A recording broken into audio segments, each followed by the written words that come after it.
Voici la cinquième chose qui plaît, qui impressionne le cœur de Dieu quand il regarde les hommes sur la terre. Chacun des actes que je partage avec toi, tu dois les regarder, tu dois les écouter avec un esprit de prière, parce qu'il est écrit que ce n'est ni par la force, ni par la puissance, mais par mon esprit. Donc chaque fois que tu découvres un acte, une œuvre à mettre en pratique pour plaire à Dieu, répands-toi si tu ne pratiques pas encore ça et demande l'aide du Saint-Esprit pour toujours pratiquer ça. Et il va t'aider.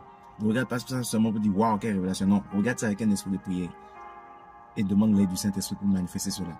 Cinquième acte, nous allons voir cela dans le passage suivant. Ouvrons nos Bibles dans Psaume 51, verset 18. Il dit ceci: non, Seigneur, tu ne veux pas de sacrifice.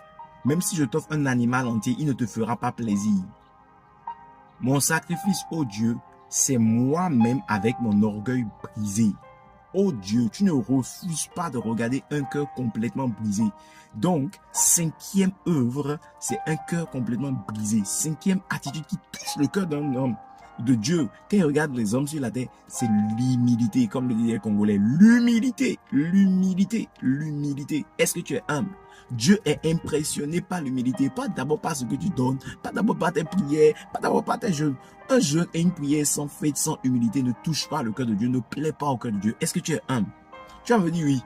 La Bible dit dans Ésaïe 66 que Dieu porte ses regards pas vers ce qu'on lui, pas vers la maison qu'on lui construit, pas vers les choses qu'on lui fait, mais pas un esprit brisé, un esprit humble, un cœur humble. C'est quoi être humble? C'est quoi être humble? Tu dois aller réfléchir dessus. Tu peux penser que tu es humble alors que tu es bien orgueilleux. Ce qui plaît à Dieu, c'est ton orgueil brisé, ton ego brisé, ton moi brisé.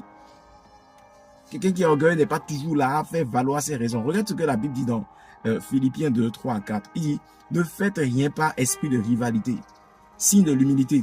Quelqu'un qui est humble, il ne fait pas des choses par esprit de rivalité, pas envie de dépasser l'autre, pas envie de paraître meilleur que les autres. Il n'est pas motivé par ce genre d'intention. On dit, ou par un vain désir de vous mettre en avant. Il ne fait pas les choses pour impressionner, pour se faire voir. Au contraire, par humilité, considérez les autres comme plus importants que vous-même. Quand tu es humble, tu regardes les autres comme étant meilleurs, comme étant importants plus que toi. Et il dit, et que chacun regarde non ses propres qualités, non ses propres intérêts, mais celles des autres.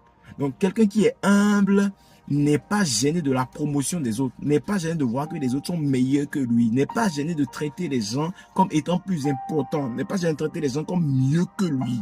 Une personne humble n'est pas gênée lorsque les autres sont élevés parce qu'il cherche les intérêts, il cherche les intérêts des autres, même si il vaut mieux que les autres, il regarde les autres comme étant meilleurs et importants que lui. C'est ça l'humilité. Est-ce que tu es comme ça? Voilà ce qui plaît à Dieu. Rendez-vous demain pour